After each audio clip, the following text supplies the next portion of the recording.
Hoy viajamos hasta el Guacamayo, un municipio ubicado en la provincia Comunera, en el departamento de Santander.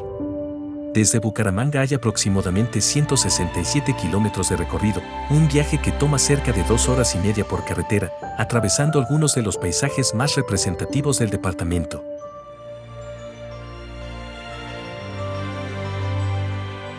El Guacamayo limita con los municipios de La Aguada, Contratación, Galán, El Hato y Santa Elena de Lopón, formando parte de una región donde la naturaleza y la tradición campesina siguen siendo protagonistas. Además, una parte de su territorio se encuentra en el área de influencia de la Serranía de los Yariguíes, uno de los ecosistemas más importantes de Santander.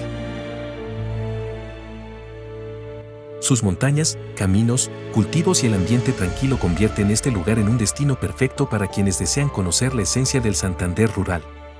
Con un clima templado y agradable durante gran parte del año, el Guacamayo ofrece las condiciones ideales para la agricultura y la ganadería, actividades que han sido el sustento de muchas familias durante generaciones.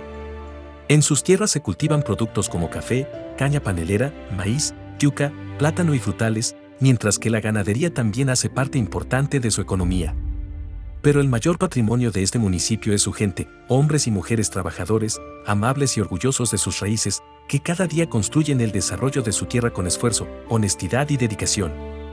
El Guacamayo es uno de esos municipios que no necesita grandes edificios para impresionar, basta recorrer sus calles, contemplar sus paisajes y conversar con sus habitantes para entender la riqueza que guarda este rincón de Santander. Un lugar que merece ser conocido, valorado y compartido con todo el país.